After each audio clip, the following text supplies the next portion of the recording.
bien, seguimos en la mira con Ricardo Galarza. ¿Cómo andás, Gabriel? ¿Todo bien? Bien, ¿y vos? El huracán Milei Sí, qué tema, ¿no? es el tema del momento. Sobre todo porque es Uno un de los huracán que temas. pega tan cerca, Y ¿no? claro, y claro. Pues yo creo que cuando dicen los analistas y los medios en general que no lo vieron venir, creo que no lo quisieron ver venir, ¿no? Era una cosa que se notaba, ¿no? O sea, prendías en cualquier canal de televisión argentino donde tiraron un micrófono en la calle y preguntaban a quién van a votar, Milei, Milei, Milei. En las redes sociales se veía en todas partes, o sea, era una cosa difícil de no ver, pero creo que los periodistas, o más bien los analistas en estos casos, tienen cierto sesgo de confirmación, y más que ver lo que, o pronosticar lo que puede pasar, pronostican lo que ellos quieren que pueda pasar. Y creo que por eso nadie vio venir a Milei, ¿no? Y bueno, en fin, creo que esa adhesión que tuvo, votó más del 30%, fue el candidato más votado, un candidato con estas propuestas, ¿no? Que ya no las voy a repetir, pero todos las conocemos, ¿no? Son unas propuestas bastante disparatadas. Podemos mencionar algunas, ¿no? Puedes mencionarlas, por supuesto. Eliminar la mitad de los ministerios, entre ellos el de salud, educación y el de trabajo. Cerrar el Banco Central, dolarizar la economía, podemos hablar un poco más en profundidad de alguno de estos. Claro. Libre porte de armas, convertir la educación pública en un sistema de vouchers. A la salud pública convertirla en un seguro médico. Romper relaciones con China y con Brasil. Eliminar el Mercosur. No dijo salirse, sino eliminarlo. Sí. Eliminarlo, así, fuera. Exacto, lo habrás visto Sí, eso de cuando elimina más de la mitad, pues en realidad los ministerios va diciendo fuera, fuera, fuera. Y bueno, hoy habrás visto también una nota en la prensa uruguaya que habla de que él dice que está en sintonía con la calle Pou, con esto de liberalizar en realidad los países dentro del Mercosur, pero al mismo tiempo habla de no sabes bien si romper relaciones con China y con Brasil al mismo tiempo, que son los dos socios principales comerciales de Argentina. Entonces, con este tipo de salidas intempestivas para Uruguay, o sea, lo que mañana se le ocurre algo de eso, claro, China y Brasil, igual contestó el gobierno chino, no lo invitó a ir a China, ¿no? Pero digo, tiene una salida de estas con Uruguay, a nosotros sí, no somos ni China ni Brasil, nos puede afectar un poco más, ¿no? ¿Sabes qué? Vos en los punteos que habías hecho, mencionás un tema que todo el mundo, digamos, es todo el mundo. Que hay un cierto consenso en el descontento con la clase política tradicional, digamos, ¿no? Sin duda. Pero yo escuchaba hoy a Pagni decir que, primero que él no lo veía estabilizado emocionalmente, ¿no? Pero desde ese lugar, decía él, se sentía, él aludía a la entrevista que le hizo Fantino, ¿no? Donde se pusieron a llorar los dos. Sí. Y él decía decía Pagni, esa fragilidad emocional, ese sentir que el sistema le hizo bullying, linkea con la sensación de que muchos argentinos tienen, de que se sienten frágiles ante una clase política que los avasalla y que les vive haciendo bullying, ¿no? Qué interesante, no lo oía eso de Pañi que comentás. No, pero es interesante con lo que vos ponés acá, que son los excluidos del sistema, ¿no? Claro, son muchos, en realidad son los, porque te acordás que en un principio, yo no sé si vos has seguido esto, pero obviamente lo has seguido como periodista que sos, viste que había, primero era un tema de clases medias medias, medias altas, y después se empezó a extender a las capas medias, bajas, a las clases bajas. Entonces esos son, digo, los excluidos del sistema que, como vos decís, son los más vulnerables del sistema.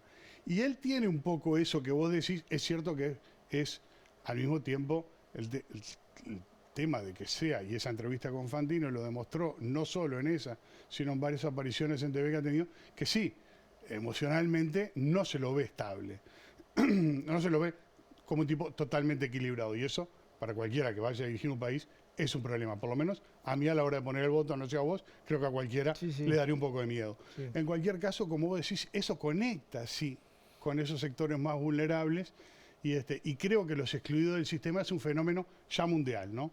Sí. O sea, lo hemos visto en Estados Unidos con el voto a Trump, en Brasil en menor medida con el voto a Bolsonaro, pero también estuvo allí algo de eso. Aquí creo que es más fuerte, porque si bien en Estados Unidos este tema de los excluidos del sistema es un tema de los excluidos de la globalización, por el tema de la precarización laboral, la tercerización, la robotización de la economía, todas estas clases medias en Estados Unidos y en Inglaterra, que lo mismo pasó con el Brexit, que se deprimieron y perdieron ese poder adquisitivo.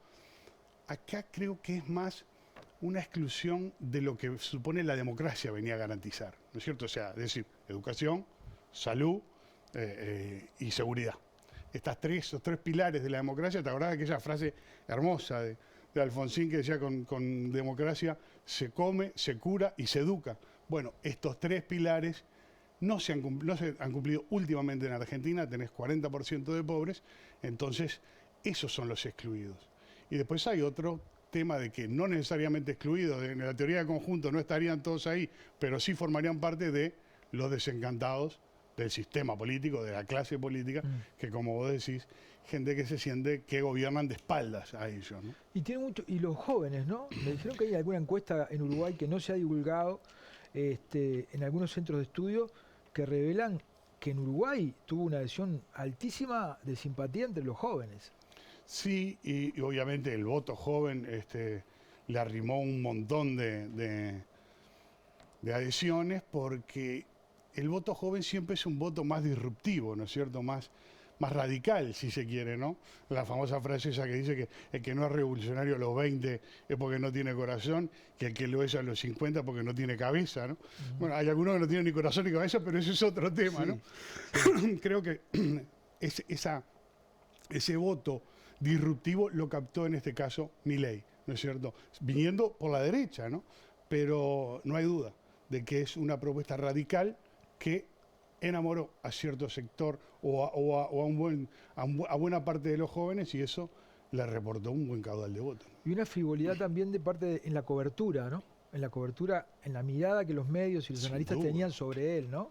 Esto yo creo que porque, claro, porque hablábamos de los 5 perros que tenía, que a los 5 perros que a cada uno le había puesto un nombre de un economista, que si te hacía espiritismo con estos animales, que su asexualidad, se hablaba de cada cosa tremenda, y creo que nadie se dedicó a ver por qué, o sea, averiguar por qué esa gente estaba apoyando, por qué tanta gente lo estaba apoyando en malón a Milei, ¿no? Creo que hubo un quiebre muy importante en la campaña de Juntos por el Cambio, que es la coalición de oposición, porque pues también hubo errores estratégicos en sus adversarios, ¿no? Sin duda, ¿no? Primero, como te digo, en Juntos por el Cambio, que es vamos a decir, la coalición más de la política tradicional, que vos decís, de oposición, ellos ya se sintieron que ganaban, o sea, pusieron la carreta delante de los bueyes, o como dicen los franceses, vendieron la piel del oso antes de cazarlo,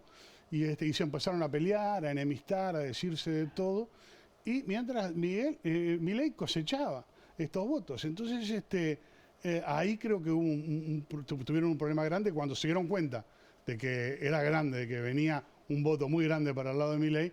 Trataron ahí de operarlo por último, y ya después, cuando se dieron cuenta, la bola los tapó, ¿no? Ahora, si gana es un problema, ¿no? No tiene estructura, ¿no? No tiene estructura, Gabriel, y aparte las ideas de él,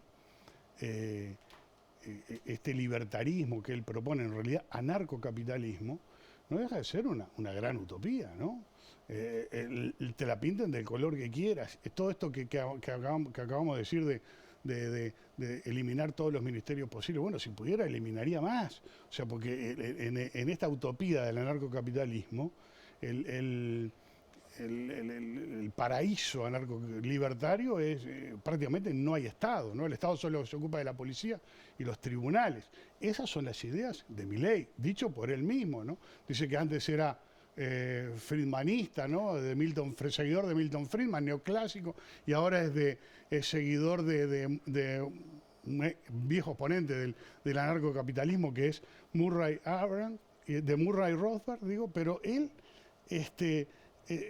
todas las cosas que expresa, o sea, para llevar adelante, muchas de las cosas tienen eco en estas ideas que, como digo, son bastante marginales, ¿no? En inglés se dice fringes movement, ¿no? Movimientos en las márgenes, no solo políticas, sino también ideológicas, ¿no? Pues entonces, tenemos a un señor que ha llegado desde un lugar, y acá esto se ha cometido un gran error, en Uruguay también se hace, aunque acá no hay un Milei, pero de decirle a eso liberalismo. Y yo creo que está muy lejos del liberalismo, ¿no? Porque el liberalismo evidentemente pugna por un Estado más pequeño, pero hay una gran franja de está el liberalismo de John Rawls, el liberalismo social, el liberalismo igualitario.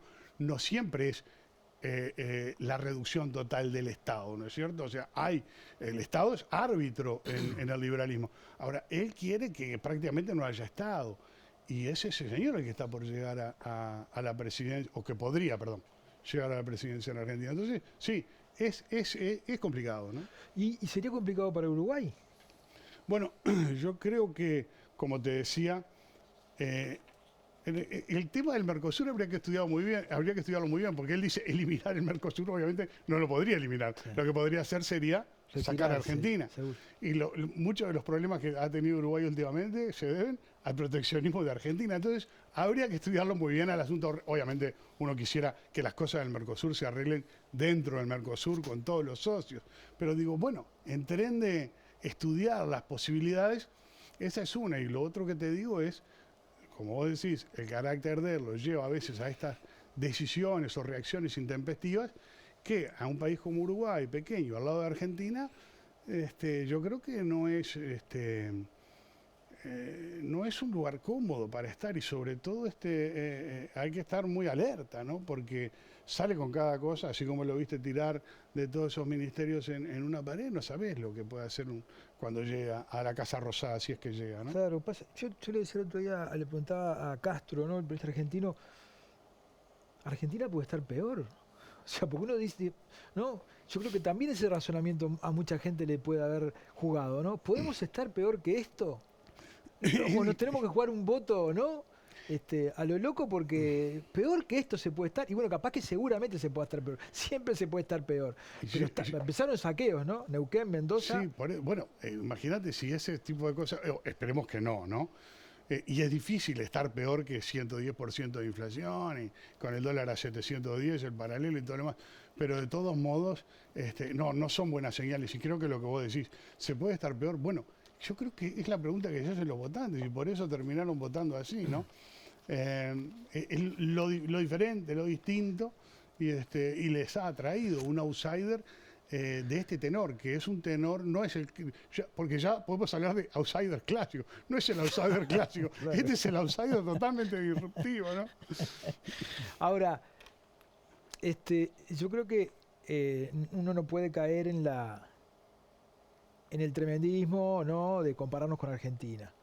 Pero tampoco se puede caer en la desidia de no ver esa señal de alerta cuando los fenómenos que se analizan, que llevaron a un Milei, están presentes en Uruguay, de manera más atemperada, pero hay un descrédito de la clase política. Basta ver las encuestas del Latinobarómetro sobre el prestigio del Parlamento. Hay una sociedad excluida. Estoy totalmente de acuerdo contigo. Hay una sociedad que ha quedado al costado de los bienes de la democracia y de la sociedad de mercado, porque hay veces que se le pide a la democracia cosas que no son propias de la democracia, ¿verdad? Pero tenemos acá un sectores excluidos, ¿no? Totalmente de acuerdo. Y aparte, que como vos decís, está el tema de la clase política y de la forma de hacer política, ¿no? Que es que la gente, hay una crisis de representación, y esto, volvemos a lo mismo, es mundial. O sea, no han sido capaces de gobernar para los gobernados. Y yo creo que buena parte de ello es el tema de la financiación de campañas. Por ahí empieza todo, ¿no es cierto? Empezás a tener como candidato cierto contacto con un dinero cash, en fin, por ahí empieza la corrupción, por ahí empieza todo. Entonces, al final, ¿para quién gobiernan los gobernantes? Para los votantes, para quienes los llevaron a donde están, bueno, con su voto, o para quienes le financiaron la campaña. Ese es un tema también. Y ahí hay un tema muy interesante con Milei, porque Milei, te acordarás hace poco, cuando estalló todo este tema de las campañas de Milei, de las franquicias, que se decía que vendía candidaturas. Y él dijo, bueno, pero esta gente que lo paga con sus ahorros, dijo, y los demás, dijo, se lo financian las grandes empresas, se financian los empresarios, y ahí después inmediatamente taparon todo porque vieron que, oh sorpresa, todos tenían cosas turbias en la tenían, financiación de campaña. Todos tenían un cadáver. Y eso pasa en todos, como bien decís, en todas partes. Y eso genera una crisis del sistema. Entonces, más que atacar y simplemente decir que son deplorables los votantes, porque a veces son 30, a veces son 40, puede ser 50%, que son unos extremistas todos, tenemos que ver para adentro, ¿no? Como decía Nietzsche, quien combate a un monstruo tiene que tener cuidado de no convertirse él mismo en el monstruo, ¿no? Cuando mirás a un abismo, el abismo también mira dentro de vos. Entonces, yo creo que en lugar de simplemente señalar con el dedo y dedicarnos a polarizar, creo que habría que entender esos sectores excluidos, desencantados del sistema, y ese tipo, de dónde viene eso. Y claramente, como bien decís, hay un tema de sordera y de campana, ¿no es cierto?, de la clase política, esto que Milei identificó como la casta y tanto pegó. Y no fue el primero que identificó como la casta a la clase política, porque Pablo Iglesias lo hizo antes en España, desde la izquierda, fíjate vos, y también tuvo una gran resonancia, porque hay una clase dirigente, como te digo, que está protagonizando una crisis de representación, y yo creo que por el bien de la democracia, que como decía Churchill, no es el mejor de los sistemas, sino el peor, excepto por todos los demás, ¿no es cierto? Es lo mejor que tenemos. Habría que salvaguardarla de esa manera, ¿no? Defendiéndola, creando un sistema de representación que realmente sea creíble, ¿no? Muchas gracias, Ricardo. A ti. Vamos a una tanda y venimos.